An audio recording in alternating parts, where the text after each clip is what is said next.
Bonjour à tous, je vous propose aujourd'hui de découvrir un nouvel outil numérique, le logiciel Mesurim. Comme son nom l'indique, c'est un logiciel qui va vous permettre de réaliser des mesures, mais sa particularité c'est de travailler uniquement à partir de photographies.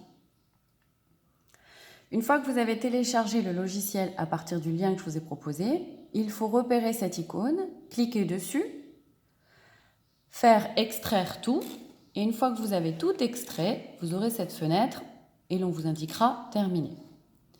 Il faudra recliquer à nouveau sur Mesurim et vous devrez repérer la partie exécution du logiciel par cette icône.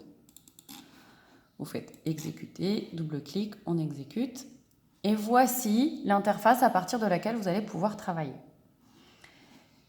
Les fonctionnalités de base ici, en haut à gauche dans le menu, et ici, je vais vous expliquer comment on travaille et surtout le principe de définir une échelle pour pouvoir ensuite travailler sur votre photo. Puisque nous sommes en immunologie, pourquoi ne pas tenter de travailler sur la taille des cellules que l'on peut trouver dans le sang? Par défaut, l'image est en cette taille réduite et vous avez l'outil Zoom ici pour vous permettre d'agrandir votre photo.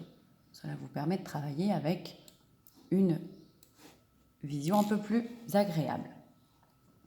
Ici, vous reconnaissez les globules rouges et ici, avec un noyau coloré, une cellule donc immunitaire, un granulocyte. On va d'abord indiquer au logiciel que l'on souhaite effectuer des mesures et on va préciser le type de mesure courante, ça signifie travailler et réaliser des mesures de distance. On peut mesurer des mesures de surface, sur bande, des angles, des mesures multiples. Ce logiciel est très complet. Il va falloir ensuite déterminer une échelle puisque pour chacune des photos, chacun des objets va avoir une taille différente. Donc le logiciel a besoin d'avoir une échelle de référence. Vous allez dans Images, créer et modifier l'échelle. Vous pouvez déplacer sur le côté cette fenêtre pour vous permettre d'avoir un meilleur accès à toutes les fenêtres. Attribution d'une échelle, nous, ce qu'on va faire, c'est aujourd'hui définir une échelle. Et sinon, vous avez la possibilité d'utiliser une échelle déjà mémorisée. Ça, c'est quand vous utilisez plusieurs fois Mesurim. On fait OK. Vous pouvez ici, en bas à droite, agrandir de nouveau l'échelle pour être sûr de fournir au logiciel une mesure de longueur la plus précise possible. On est bien en mesure de longueur. On n'est pas en repère cartésien, ni en coordonnées polaires, ni en diagramme triangulaire. Vous voyez que les opportunités pour ce logiciel sont multiples. On vous demande ici de tracer un trait de longueur connu et d'indiquer ci-dessous sa longueur et l'unité. La référence que l'on a ici, ce sont les globules rouges, dont le diamètre fait 7 micromètres. En général, on vous donne un indice ou alors vous avez avec la photo une échelle ou une règle prise en photo avec l'objet mesuré, ce qui vous permet directement sur une règle de donner une mesure précise. Donc dans cette petite fenêtre, vous allez pouvoir indiquer que le trait que vous avez tracé sur votre photo fait 7 micromètres. Donc vous indiquez la valeur numérique et bien sûr la distance, enfin l'unité. Vous faites OK.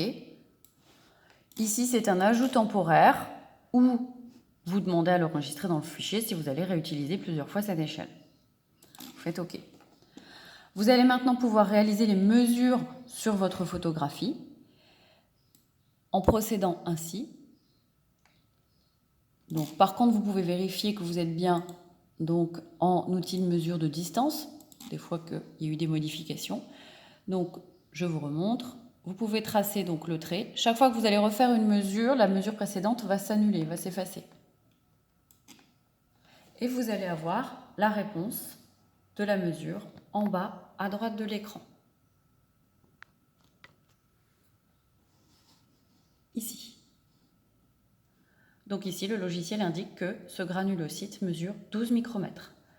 Alors, quel est l'intérêt de ce logiciel? C'est tout simplement qu'à l'œil nu, sur la photographie, on a l'impression que le granulocyte il est un tout petit peu plus gros que le globule rouge, mais finalement, on se rend bien compte qu'avec une mesure plus précise offerte par le logiciel, on a davantage de précision concernant la mesure. Voilà pour ce premier tutoriel. Je vous proposerai, si nous avons besoin, d'utiliser d'autres fonctionnalités, donc à partir de Mesurim. Bon TP, au revoir.